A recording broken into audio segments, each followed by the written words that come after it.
Hey, so this is Sam Black with a quick wrap up on this White Black Warriors deck. Um, Went 3-1, lost to uh, Landfall Ramp, Retreat to Hagra Ramp, something.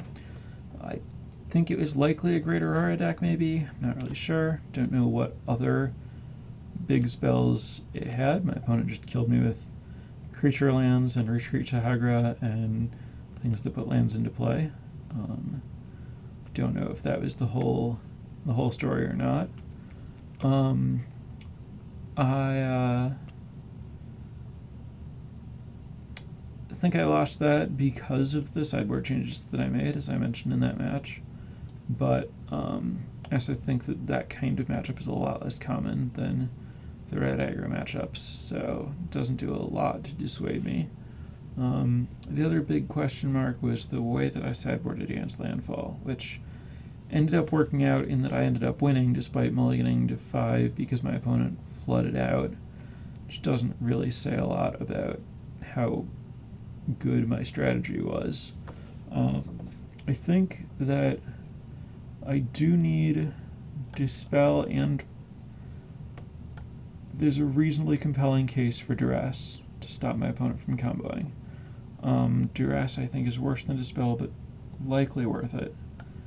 I think I definitely want Ultimate Price. And I think I need to either. I think I need to have a better strategy for how I'm trying to win the game. So I need to either be trying to be the aggressor, in which case I don't want a Bloodsoaked Champion, which I don't think is a great strategy. My creatures aren't really bigger or faster than my opponents. And so I think it's best to not go the Bloodsoaked Champion route. I think that I want to be trying to win with either sticking a Strike Leader, which I don't think is a valid strategy because my opponents often tend to bring in Arc Lightning and have a lot of shocks. Or I want Gideon, Secure the Wastes, or Mastery the Unseen as a finisher. Given that I don't think Strike Leader works well, I think I want to be cutting it. I obviously want the Wasteland Strangler. And I think I just go Gideon and Mastery to try to punish them for overloading on removal, with a lot of instant speed answers to stop them from comboing, and just like a lot of removal to stop them from coming out too fast. And I just try to become like a white-black control deck. Oh! I remember what I'd started doing against a lot of these people now. I was often cutting some of these 2-drops that just are clunky and don't really fight relevantly well. I think, yeah, that's what I had figured out later on that I've been doing more that I think I actually like. Yeah, I'd been boarding out like all of my Bludgeon Ragers since it's just a Grizzly Bear. And then I think it's reasonable to go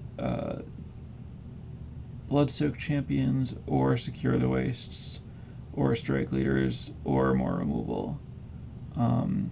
Or a combination of these things and cutting the Chiefs also. I think I like the way that Bloodsoaked Champion plays with the instant speed removal, where Bloodsoaked Champion makes my opponent not want to cast the Wild Slashes and stuff that they've boarded in, and makes them feel pressure to act, which sets up the 2-for-1s with the Ultimate Price and Valorous Dance and Murderous Cut. And lets my mana use be more efficient than having an extra 2-drop. That's much better. So I think that much is supposed to happen. And then I'm not sure about Chief of the Edge versus Secure the Wastes, versus really any of these cards. I could see any of these over any number of Chief of the Edge. But this is more like where I should have been. Cut the expensive creatures that are just bodies and have cheap creatures and card advantage creatures and removal. and I think I have a much better chance doing that. So, lesson previously learned and then forgotten and then remembered and then explained. So, that was a productive little chat I just had with myself, which I hope you got something out of as well. So that's where I'm at. I think this deck is pretty sweet, and that's it for this week.